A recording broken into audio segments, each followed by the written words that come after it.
friends, I hope you all are doing well and studying well, and I am also fine. And welcome back to my new video. So in this video we'll discuss about India and China border disputes. Recently ये news में था कि India and China के troops ने Gogra hot springs patrolling point 15 से disengagement शुरू करी है.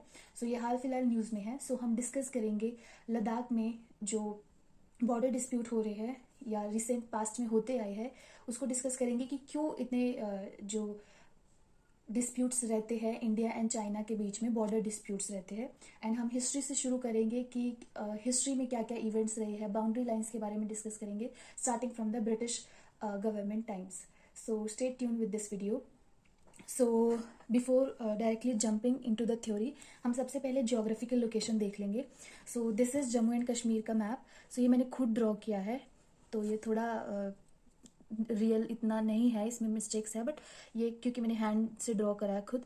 सो ये जम्मू एंड कश्मीर का मैप है जो हम अपने ऑफिशियल मैप्स में दिखाते हैं, दिस वन. फाइन. बट ये जो टेरिटरी है, दिस वन टेरिटरी, ये पाकिस्तान ने ऑक्यूपाई कर रखी है, जिसको हम पाक ऑक्यूपाइड कश्मीर बोलते हैं. फाइन. ये है गिलगिट, ये है बल्टिस्तान. एंड ये जो पाकिस्तान के साथ में जो हम बाउंड्री शेयर करते हैं ना, पाकिस्तान के साथ में, इसको बोलते हैं लाइन ऑफ कंट्रोल. फाइन. ये है लाइन ऑफ कंट्रोल. एंड ये जो रीजन है, ये है अक्साई चीन का रीजन. किसका रीजन? अक्साई चीन का रीजन. ये जो बाउंड्री आप देख रहे हो, ये वाली बाउंड्री, लगभग इतना एरिया हमारा चाइना ने कब्जा कर रखा है. तो ये 38,000 स्क्वायर किलोमीटर का जो एरिया है, लगभग इतना एरिया हमारा चाइनीज ने वो कर रखा. तो ये जो बीच बीच का पोर्शन दिख रहा है, ये हमारे कंट्रोल में है. ये जम्मू एंड कश्मीर को लद्दाख यूनियन टेरिटरी का जो एरिया है, ये हमारे कंट्रोल में है.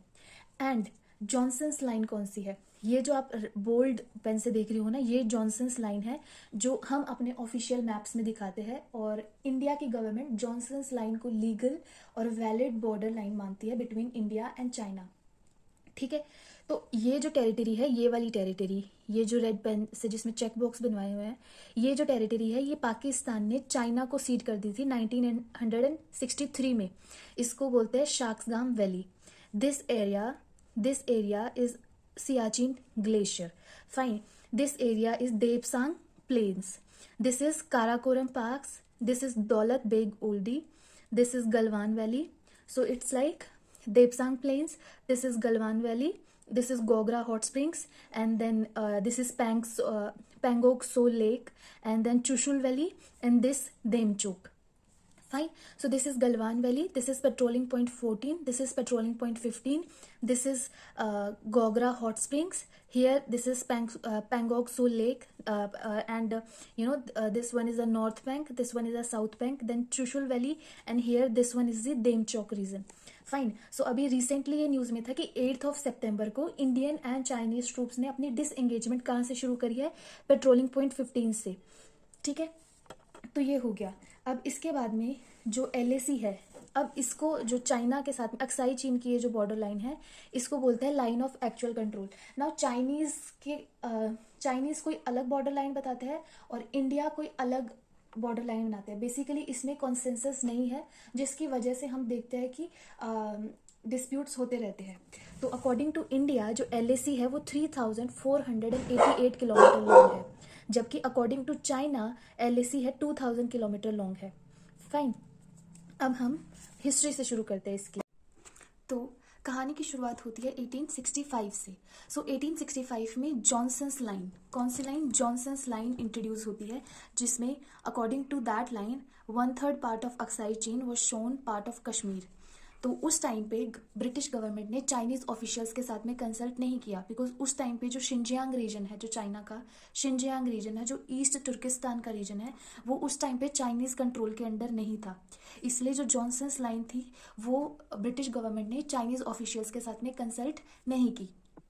इंडिया जॉनसन्स लाइन को as a correct rightful national border with China consider करता है. ठीक है. उसके बाद में क्या होता है कि 1868 में 1868 में चाइना शिनजियांग रीजन को एनेक्स कर लेता है, वहाँ पे कब्जा कर लेता है। उसके बाद में 1898 में मैकार्टने मैकडोनल्ड लाइन ये इंट्रोड्यूस करती है ब्रिटिश गवर्नमेंट, एंड ये चाइना को भी भेजती है, जिसका चाइना कोई रिस्पॉन्स नहीं देता। China did not responded to this proposal because at that point of time, because Aksai Chin region जो है वो 17,000 फीट के एल्टीट्यूड पे सिचुएटेड है, तो वहाँ पे इतनी ज़्यादा ठंड है, जो पूरा इलाका है वो बर्फ से ढका हुआ है, तो कोई भी पार्टी उस टाइम पे उस एरिया में इंटरेस्टेड नहीं थी। It was considered as a cold desert. Fine. अब क्या होता है कि 1949 में देखो, 1949 से पहले चाइना में एम्पायर था, मतलब वहाँ पे एक डायनेसिटी थी जो रूल कर रही थी, एंड 1949 में वहाँ पे चाइना में सिविल वॉर एंड होता है and People's Republic of China was formed. ठीक है, तो civil war ended in victory of communist forces. तो आज भी जो चाइना में गवर्नमेंट है वो कम्युनिस्ट गवर्नमेंट है, और आज भी जो गवर्नमेंट है वहाँ पे वो पीपल्स रिपब्लिक ऑफ चाइना की गवर्नमेंट है। और जो पीपल्स रिपब्लिक ऑफ चाइना, ये कम्युनिस्ट फोर्सेस के जो राइवल थे, नेशनलिस्ट कुओमिंताग, वो ताइवान जो आइलैंड है वहाँ पे भाग जाते हैं और वहाँ पे अपनी गवर्नमेंट सेटअप कर लेते हैं, और आज तक वो रूल कर रहे हैं वहाँ पे, और चाइना आज भी ताइवान को अपना पार्ट बोलता है। फाइन। सो 1949 में सिविल वॉर का क्या होता है, एंड होता है। हमें कब आज़ादी मिली, 1947 में, एंड 1949 में सिविल वॉर का एंड होता है चाइना में, and People's Republic of China की गवर्नमेंट फॉर्म होती है। Civil war ended in victory of communist forces and nationalist Kuomintang set up a new government in Taiwan under the name of Republic of China। तो China में किसकी government, जो main land China है वहाँ पे किसकी गवर्नमेंट फॉर्म होती है, पीपल्स रिपब्लिक ऑफ चाइना की, एंड ताइवान में किसकी होती है, रिपब्लिक ऑफ चाइना की। एंड 1950 में इंडिया अपनी डिप्लोमेटिक रिलेशंस एस्टैब्लिश करता है चाइना के साथ में। ठीक है, फिर 1950 में ही जो चाइना है वो क्या कर लेता है, तिब्बत को एनेक्स कर लेता है। इंडिया तिब्बत के एनेक्सेशन से हैप्पी नहीं था। फाइन, बट ऑफ कोर्स उस टाइम पे, क्योंकि 1947 में ही हमको इंडिपेंडेंस मिली, इंडिया उस टाइम पे यंग नेशन था, मिलिटरली हम सेल्फ रिलायंट नहीं थे। इनफैक्ट उस टाइम पे फेमाइंस, जो अकाल पड़ते रहते हैं, भुखमरी होती है, वो उस टाइम पे काफ़ी वो थी, काफ़ी मतलब फ्रिक्वेंट थी। तो हमारे पास और बहुत सी चीज़ें थी जो फोकस करनी थी, तो इंडिया उस टाइम पे कुछ कर नहीं सकता था। तो 1950 में क्या होता है, चाइना तिब्बत को भी एनेक्स कर लेता है। तो India was not happy with this thing, but 1954 में फिर भी पंचशील एग्रीमेंट साइन करता है इंडिया चाइना के साथ में। अब पंचशील एग्रीमेंट क्या था, पंचशील मतलब 5 प्रिंसिपल्स ऑफ पीसफुल को एग्जिस्टेंस, मतलब कि दोनों कंट्रीज ने क्या एग्रीमेंट साइन करा कि पीसफुल को एग्जिस्टेंस होगी, दोनों एक साथ में एग्जिस्ट करेंगे, पीसफुल को एग्जिस्टेंस करेंगे। इसके ये एग्रीमेंट था जिसके तहत इंडिया ने एक्सेप्ट कर लिया चाइना का रूल तिब्बत में बेसिकली, और इसके अंडर और भी काफ़ी प्रोविजंस थे, जैसे कि इंटरनल मैटर्स में इंटरफेयर नहीं करेंगे, ऐसे मैटर्स थे। सो majorly India accepted Chinese rule in Tibet under the principle of Panchsheel. और ये लगभग इसी टाइम की बात है जब हमारे फॉर्मर प्राइम मिनिस्टर नेहरू ने हिंदू चीनी भाई भाई का नारा भी दिया था। तो इस टाइम पे जो था, इंडिया और चाइना के जो रिलेशन थे वो काफ़ी मतलब कह सकते हैं कि काफ़ी जो हमारे जो फॉर्मर प्राइम मिनिस्टर थे नेहरू, जो पॉलिसी वो फॉलो कर रहे थे, it was more like appeasement of China.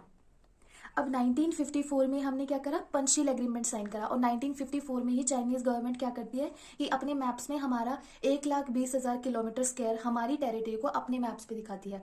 और जब उनसे इस बारे में पूछा जाता है तो वो ऐसे बोलते हैं कि एरर है, मैप्स में कोई एरर होगा। तो चाइनीज मैप क्या करते हैं, हमारी टेरिटरी को अपनी टेरिटरी में दिखाते हैं, अपने ऑफिशियल मैप्स पे, और पूछने पर एरर बताते हैं। Fine, moving on. तो इस टाइम पे 1954 के टाइम पे क्या होता है कि इंडिया जो है वो बहुत ज़्यादा बेसिकली एक तरीके से अपीजमेंट शुरू कर देता है चाइना की।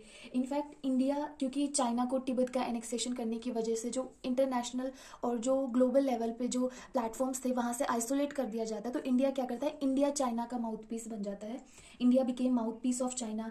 India use to present Chinese perspective to international community. India talk about its vision of Asian century and according to Shyam Saran, India's decision to remain non aligned, उसमें भी basically it was also China centric की India ने non aligned रहना भी एक तरीके से China के लिए ही चूज किया था। तो एक तरीके से हमारी जो गवर्नमेंट थी उस टाइम पे, जो पंडित नेहरू की गवर्नमेंट थी, and most importantly it was like policy of our former prime minister Nehru. So he started appeasement of China. And 1959 में क्या होता है, लहासा रेबिलियन के बाद में 1959 में दलाई लामा एंड उनके जो फॉलोअर्स थे, उनके फॉलोअर्स को इंडिया में असाइलम दे दिया जाता है ऑन ह्यूमैनिटेरियन ग्राउंड्स, जो कि चाइनीज़ गवर्नमेंट को बिल्कुल पसंद नहीं आता। और उनके अकॉर्डिंग ये एक तरीके से पंचशील एग्रीमेंट के प्रिंसिपल्स के विरुद्ध था। It was violation of principles of Panchsheel agreement. और इसके बाद में क्या होता है, 1962 में 20 अक्टूबर 1962 को जो चाइना है वो इंडिया पे वॉर शुरू कर देता है, बिना कोई वार्निंग दिए इंडिया पे वॉर शुरू कर देता है। इंडिया ने कभी भी नहीं सोचा था कि चाइना वुड एवर कभी भी इंडिया को अटैक कर सकता है, इसलिए हमारी जो सोल्जर्स थी, हमारी फोर्सेस थी, they were not prepared at that point of time. और क्योंकि हमारी फोर्सेस प्रिपेयर नहीं थी, हमारी गवर्नमेंट ने भी कभी नहीं सोचा था कि China would ever attack India. And जो चाइनीज़ है वो हमारे टेलीफोन्स लाइंस भी कट कर देते हैं। एंड 10 से 20 हज़ार इंडियन सोल्जर्स 80,000 चाइनीज़ सोल्जर्स का सामना करते हैं एंड इंडिया को एक ह्यूमिलेटिंग डिफीट फेस करनी पड़ती है। तो क्या होता है कि चाइनीज़ उसके बाद में क्या करते हैं, 21 नवंबर 1962 को, तो एक तो बिना वार्निंग दिए उन्होंने अटैक करा, और 21 नवंबर 1962 को यूनिलेटरल सीज फायर भी डिक्लेयर कर देते हैं, मतलब एक तरफा सीज फायर डिक्लेयर कर देते हैं। जितनी टेरिटरी उनको कब्जानी थी उसको कब्जाने के बाद में वो सीज फायर डिक्लेयर कर देते हैं। एंड फिर पाकिस्तान क्या करता है, मौके का फ़ायदा उठाकर, जो मैंने अभी बताया पीछे, शाक्सगाम वैली, वो शाक्सगाम वैली पाकिस्तान 1963 में इंडिया चाइना वॉर के बाद में एक cold peace, there was environment of cold peace, ठीक है। तो इन पाकिस्तान ये सिचुएशन का फ़ायदा उठा के ये शाक्सगाम वैली चाइना को सीड कर देता है। अब क्या होता है, और इससे पहले हम 1914 का भी देख लेते हैं। सिमला एग्रीमेंट एक 1914 में हुआ था। तो उसमें क्या हुआ था कि जो ब्रिटिश गवर्नमेंट थी 1914 के टाइम पे, ब्रिटिश गवर्नमेंट थी, ब्रिटिशर्स का राज था इंडिया पे। तो उस टाइम पे जो ब्रिटिश गवर्नमेंट थी वो तिब्बत के जो रिप्रेजेंटेटिव थे उनके साथ में कौन सी लाइन, उनके साथ में सिमला एग्रीमेंट साइन करती है। और सिमला एग्रीमेंट से वो मैकमोहन लाइन जो है वो as a border between Tibet and India McMahon line draw करते हैं। वो जो सिमला एग्रीमेंट है उसमें जो चाइना के रिप्रेजेंटेटिव है उनको भी इनवाइट करा गया था, बट उन्होंने मिडल में ही they left the conference saying कि जो चाइना जो तिब्बत है वो एक सोवरेन बॉडी नहीं है, मतलब एक इंडिपेंडेंट बॉडी नहीं है, और तो वो कैसे कोई एग्रीमेंट कंक्लूड कर सकती है। तो Tibet according to China had no authority to sign an agreement like Simla agreement. जो चाइना है वो सिमला एग्रीमेंट से एग्री नहीं करती। तो जो मैकमोहन लाइन है, मैकमोहन लाइन क्या है अब हम ये देख लेते हैं। So McMahon line is this line. So ये मैप भी मैंने खुद ड्रॉ करा है। So this is basically India's map. So this side is Myanmar. So this is McMahon line. So this is starting from the corner of Bhutan to Isu Razi pass on the Burma border. So McMahon line is the boundary between Tibet and British India. So the concept is कि जो 1914 में सिमला agreement sign होता है British government and Tibet government के बीच में, जिसको Chinese government नहीं मानती, क्योंकि उस टाइम पे अकॉर्डिंग टू चाइना जो तिब्बत है वो सॉवरेन बॉडी नहीं है, एंड तिब्बत जो रिप्रेजेंटेटिव्स थे उनकी कोई अथॉरिटी नहीं थी वो एग्रीमेंट साइन करने की। तो मैकमोहन लाइन को लीगल लाइन चाइनीज गवर्नमेंट नहीं मानती। अब हमने 1962 का वॉर देख लिया कि कैसे वॉर हुआ, जिसमें इंडिया को एक ह्यूमिलेटिंग डिफीट फेस करनी पड़ी, और उसके बाद में मौके का फ़ायदा उठाकर पाकिस्तान इंडिया की जो टेरिटरी है शाक्सगाम वैली, जो उसने अवैध कब्जा कर रखा था, वो टेरिटरी वो चाइना को सीड कर देता है। अब उसके बाद में क्या होता है, अब उसके बाद में दोस्तों काफ़ी प्रयास किए जाते हैं, ठीक है, इंडिया एंड चाइना के बीच में रिलेशंस इंप्रूव करने के। एंड 1993 में क्या होता है, Narasimha Rao visit to China, वो चाइना विजिट करने जाते हैं एंड वो वहाँ पे एग्रीमेंट साइन करता है। कौन सा एग्रीमेंट, 1993 में agreement on the maintenance of peace and tranquillity along the LAC in the Indian China border area. So basically ये क्या एग्रीमेंट था, दिस एग्रीमेंट वाज अबाउट कि पेंडिंग द फाइनल सोल्यूशन, अभी जो स्टेटस क्वो है उसको कोई भी पार्टी, ना इंडिया ना चाइना, उसको चेंज करने की कोशिश नहीं करेगी। That pending the final solution निकाला जाएगा बाद में, बट कोई भी party will not attempt to alter the status quo at LAC। So ये जो एग्रीमेंट है ये साइन होता है between China and India in 1993। अब उसके बाद में क्या होता है, 2003 में for the first time, so China की एक पॉलिसी है since it's history, the palm and the finger policy, जिसमें जो चाइना है वो पाम बोलता है तिब्बत को, एंड 5 फिंगर पॉलिसी में वो अरुणाचल प्रदेश, भूटान, नेपाल एंड लद्दाख को अपनी अरुणाचल प्रदेश, सिक्किम, भूटान और लद्दाख को जो चाइना है वो अपनी टेरिटरी बताता है, और पाम किसको बताता है? तिब्बत को बताता है। बट हाउएवर 2003 में China recognise Sikkim as India's territory. इससे पहले तक जो सिक्किम था वो पहले एक वहाँ पे एक जो किंगडम था वो रूल कर रहा था, and it was a protectorate of India, मतलब इंडिया की प्रोटेक्शन में रह रहा था। बट हाउएवर जो सिक्किम थे फिर they accepted India's government, and तो 2003 में China recognise Sikkim as India's territory. Fine, now moving ahead, 2013 में दौलत बेग ओल्डी इंसिडेंट होता है। इसमें कुछ डिस्प्यूट्स होते हैं। हावेवर इस दौरान कोई भी फायरिंग नहीं की जाती किसी भी पार्टी की तरफ से। And Daulat Beg Oldi incident which is also known as Depsang conflict. So India and China इसके बाद में China border defence corporation agreement sign करते हैं। 2015 में पीएम मोदी विजिट करते हैं चाइना को, and there he proposed to solve border dispute. But वहाँ के जो शी जिनपिंग है वो on the pretext of that it would worsen the situation, वो बोलते हैं कि इससे और प्रॉब्लम्स बढ़ जाएगी और डिस्प्यूट्स बढ़ जाएंगे, it would create more complexities. So इस प्रिटेक्स्ट पे वहाँ की गवर्नमेंट मना कर देती है। नाउ 15 जुलाई ऑफ 2020 को क्या होता है, गलवान वैली में आज तक का मोस्ट वायलेंट क्लैश होता है between Indian and Chinese troops, जिसमें इंडिया की तरफ से लगभग 20 एंड चाइना की गवर्नमेंट ने ऑफिशियली डिक्लेयर नहीं करे वो क्लैश होता है। इसके बारे में हम सबको पता है। सो गलवान वैली इंसिडेंट के बाद में जो इंडिया एंड चाइनीज ट्रूप्स है वो साइट पे डिप्लॉयड थे। However the final disengagement which I told you in the starting of the video has been agreed and now implemented just before the SCO summit. So it can be considered as India's military success as Indian forces continued to stand on the ground. However, to what extent it can be considered a political and diplomatic success is debatable.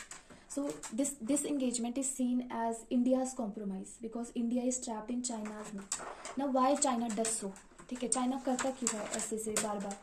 So there can be many reasons. To test the water maybe, and maybe it wants to create pressure on India to join to join BRI, maybe and maybe China wants to communicate to Southeast Asian nations not to go against China. So there can be many reasons, and disengagement at Galwan is not the resolution of border crisis. Still there is no disengagement at Depsang Plains and Daulat Beg Oldie region. तो finally अब हम तिब्बत की importance के बारे में देख लेते कि तिब्बत की क्या इम्पोर्टेंस है। So Tibet is source of 5 major Asian rivers like Sutlej, Indus, Brahmaputra, Mekong, and it is a mineral deposit of oil, gas and gold. It has forest wealth. Now the question arises कि अब क्या सोल्यूशन होना चाहिए। So the national sentiments, the practical difficulties and the reasonable interest and the sensitivities should be taken care of. Fine. So in this video we learned we did a lot of things starting from the history till the current situation. So if you found my video informative, you can help me by sharing this information with your friends. The hard work which I am putting, uski value tabhi hai only when it would reach to the right people who really want this information, who need this information, who value this information. And if you like my content, you can show your token of appreciation in the comment box. It really makes my day. And do like, share, comment and subscribe to my channel. And yes, take care, bye bye, see you soon in the next video.